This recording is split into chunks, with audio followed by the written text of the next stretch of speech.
my name's Christine, and today I'm going to be doing a side-by-side cook and taste test of the Impossible Burger and the Beyond Burger. Now, I've had both of these in restaurants, but I've never cooked them in my home. I've also never cooked a beef burger before in my life, so this should be interesting. I've been a vegetarian for about 20 years-ish. So, yeah, I've already made a few mistakes. Namely, it says on the back of the Beyond Beef Burger to thaw it. And so this video was going to be filmed about an hour ago, so I had to thaw.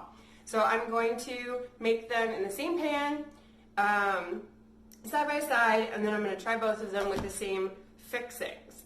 So let's get started. First off, I've got to form the patties, something I am totally nervous about. I've got some parchment paper because I learned that from Bon Appetit, and then a little food scale here. So I'm going to start with reading the instructions. Preheat pan to medium-high for the Impossible.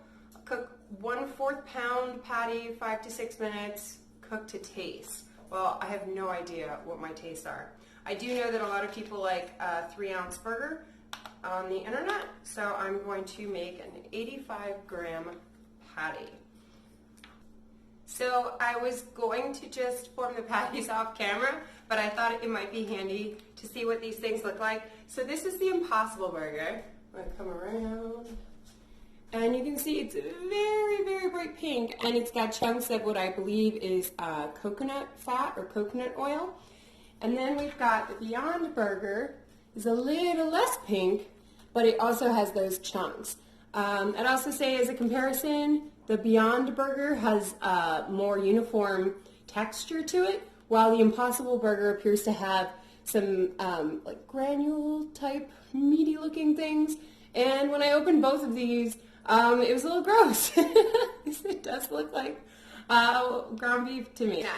All right, so I've got my ever curling thing, and we're just gonna, that's a feeling. I have no idea how much 85 grams is. All right, so that's 23. I'm starting with the Impossible. I should say things. That's 50. Wow, okay, burgers are bigger than I thought. This is, we're aiming for 3 ounces and trying not to leave it all on the counter. 65, dang. Oh, also, this is not beef, so you can try it raw. So the Impossible Burger has a kind of hamburger smell, like almost like it's already cooked. It's not a texture that I wanted to enjoy today. It's very sinewy. All right, a little bit more. We're at 83, 86. Oh, we got a 85.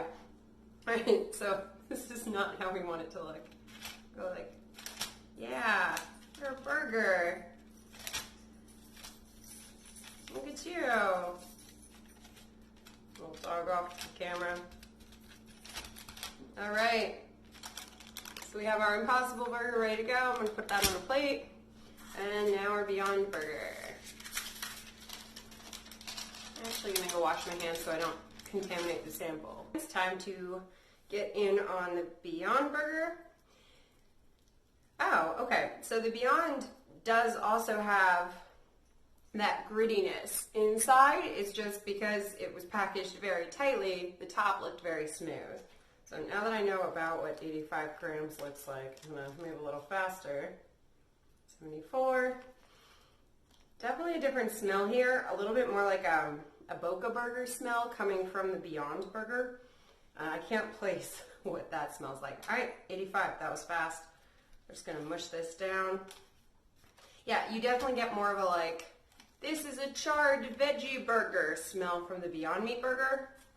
And this one doesn't honestly smell like very much. Maybe a little nutty, but not much of a scent. I am a little congested, so that's probably not helpful. So here are our patties before they go in. We've got the Impossible Burger over here and the Beyond Burger over here. Ah, don't slide off the plate. You can see that they both have that cragginess of a burger, and that the Impossible is a little more pink, but it also has more white flecks in it. So I'm going to take them off camera to hit the grill, and we'll see what happens. Impossible Beyond. Okay, it's been about a minute, and I'm starting to see some browning on the bottom of the Beyond. Oh wait, no, that's the Beyond. Beyond seems to be leaking some brownish liquid. Maybe I overheated the oil a little. And the Impossible is starting to get some browning up the sides. So I think it's time to flip, but I have honestly no idea. I'll probably wait another 30 seconds, and then I'm going to do it. Okay, so maybe I shouldn't have waited those 30 seconds. I think I'm going to try cooking them at a little lower heat. They're golden. They're not overcooked, but probably a little more cooked than I needed them to be. It said medium-high heat, but I'm thinking more medium heat. Maybe mine's a little hot. So again, we've got the Impossible over here on the left, and we've got the Beyond over here. Actually, I think that is the color burgers are supposed to be. Vegetarian cooking. So I wanted to show you what they look like right off the grill. We've got Impossible on the left and Beyond on the right. The Beyond actually seems to have a little bit more pink to it, cooked. But I am actually going to put them back on the grill with the lid on low heat just to melt some cheese on there. Okay, I finished cooking, and here's what we have. Oh boy, which is which? Okay, got it. Impossible Burger is going to be over here. Just put one of these. Can you even see that? It says Imposs. And Beyond Burger is over here. So I'm just going to top them off with a few things I already prepped and then take a beauty shot and bite. So each gets a tomato. Each gets a little bit of onion. And then I already prepped some garlic aioli. This is just roasted garlic, like roasted for like 10 minutes. Splash of lemon juice and some mayonnaise, a lot of mayonnaise. And the garlic was roasted in olive oil and salt. So I did not actually salt the burgers. I saw some people salt and pepper them, but I don't eat very salty food, and I already had salt in the aioli, so didn't think it was necessary. And then I've got some spicy brown mustard, which I'm gonna open over here in case it gets all gross. Cool, we are pre-grossed. So I just like a little line of that. And then we'll top it off with some lettuce. Romaine lettuce, hand torn, to keep everything together. Okay, so same size burger, same toppings, same annoyed dog in the corner who wants some attention. And here we go. So we've got the Impossible Burger and the Beyond Burger. I'm going to take a little slice of them so that we can see what the inside looks like and find out if I cooked them correctly. Okay, so Impossible Burger over here now. You can see that at the same temperature, this one seems to have gotten a little bit more color. Whoop. And this one seems a little pinker, but still fully cooked. And since I'm making a huge mess, I may as well come over and actually eat it. Da-doop. We'll start with the Beyond Burger.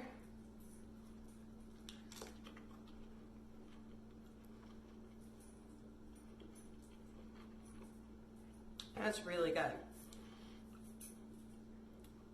That's definitely more meaty than a Boca or Morningstar beef burger.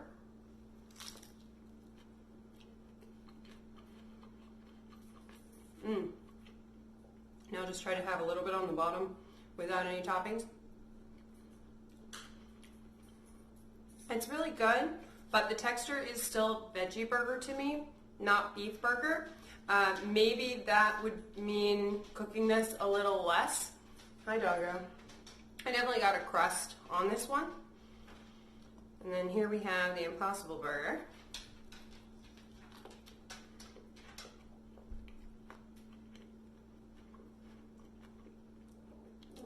That was really good. Ignore the little dog. That's really good. It has much more of a charred meat taste. I'm just eating a little of the bottom with no topping. If I ordered a veggie burger in a restaurant and I didn't know that they had Impossible Burgers and I got this, I would probably ask someone to try it for me because I would probably think this was meat. Wow.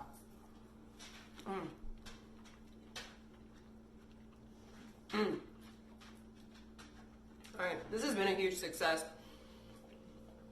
I love both of these. They're both phenomenal, but if I'm looking for something that tastes more meaty, I would say go for the Impossible. But I'm gonna eat 2 burgers and I have no problem with that. Hope this was helpful for you, and I'll see you guys later. Take care.